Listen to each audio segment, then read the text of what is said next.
This edition of One Play Wednesday is going to focus on Chris Olave's ridiculous catch late in the Saints' loss to the Vikings.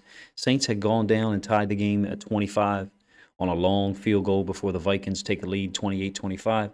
Saints and Olave trying to get in field goal position to tie it. They were able to do so. Unfortunately, they missed the game-tying field goal. Olave's got 21 catches. I think he's averaging like 16, 17 yards per catch through 4 games. Off to a pretty good start. Like I said, first career touchdown catch was a 4-yarder in the end zone contested catch, if you ask me, where he took some contact. This is going to be on that aforementioned drive where they miss a field goal that could have tied the game at 28. Of course, they're playing in London. Going to talk about the catch.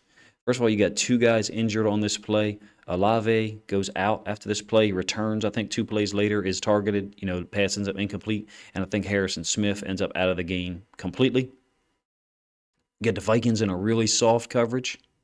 And the cool thing about this, if you ask me, from a Saint standpoint, is you got 2 verticals. I think you got a little bit of an issue with the strong safety nickel, the way he plays it for the Vikings in this situation. You can't, the way that I'm going to describe this in a moment, you can't play it like this all the time, but in this situation, I think you have to. Great throw by Andy Dalton. It's kind of crazy. It's 2022, and we're talking about Andy Dalton, getting his team in position for late game field goals. There was, if you're a Ravens fan or AFC North fan, there was plenty of games where Dalton didn't play well for like 2.5 quarters, and then was able to kind of turn things on for the Bengals and kind of scorch defenses late in the game. All right, so let's talk about the trips that the Saints are giving them. Just for reference purposes, you got the number 1 receiver, number 2 receiver, that's Olave, and then this number 3 receiver is the tight end. And I'm going to be talking about this nickel here, all right? This nickel strong safety, whatever positional designation they actually have him at.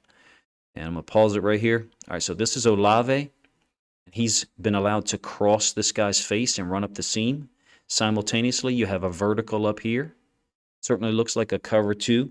In my opinion, they should have been funneling Olave in. So Olave should have never been allowed to cross his face and get back to the inside on a vertical. If he wanted to go inside on a slant, if he wanted to go inside on a drag or an over, that's fine. All right, but in this, what they're doing is they're threatening this safety with 2 verticals. He can't play both of them because of the width that Olave and the number 1 receiver are running at. See what I mean? Now, the backside safety could possibly come into play. You would like for him to be aware that there's only 1 receiver on this side. This is why a lot of teams play man on the backside of trips. So what I mean by that is a lot of teams will take their backside safety and backside corner, and they'll just man this up. So this will be man. That's man. All right, and then that frees up this backside safety to play like 3 vertical, but 3's a tight end. So that's not as big of a threat if it's a receiver. Or, on an over route, a climb route, any of those things, they'll kind of let that backside safety handle it. The Vikings do appear to be playing man on the backside, the bottom side. You're getting a man turn here. All right, definitely oriented towards man. And zone looks up to the top. Harrison Smith is, I don't want to say Harrison Smith's a little late getting there, but you would like for him to be a part of that if he is in fact allowed to go over there. Now, what's that related to? It's all related to 3. In my opinion, you read 3. If 3 stays in, then what we would teach is you need to be inside of the vertical by 2. So this is it's a read and a reaction by 39. I'm not saying this is how you do it every play, but in a past situation, this is what we would do. We would try to funnel 1 and 2 into the safety. Now, those lines are obviously drawn way closer together than they ever would be in terms of the actual routes, but I'm doing that for illustration purposes. I think the nickel should be trying to funnel Olave in, and Olave, if you ask me, does a great job of selling that he's going to let that happen. Look at his angle. He looks like he's going to let that guy funnel him into the safety. Simultaneously, if you've got an actual off cover 2, you would want to funnel this guy in here. But that's not as necessary, to be honest with you. You could get, an outside release vertical here. As long as this nickel funnels Olave in, then the free safety theoretically could divide those 2, maybe even get some help from Harrison Smith on the backside. But you wouldn't need that help if 2 things happen. If you funneled Olave in up here and if Harrison Smith was able to start moving this direction post-snap, or once he saw that 3 wasn't going vertical. So to me, it's all related to the fact that this tight end did not release. At least initially he did not release. You got a vertical, and a vertical on the backside. And in most situations, from what I've experienced, you're going to play man here on that.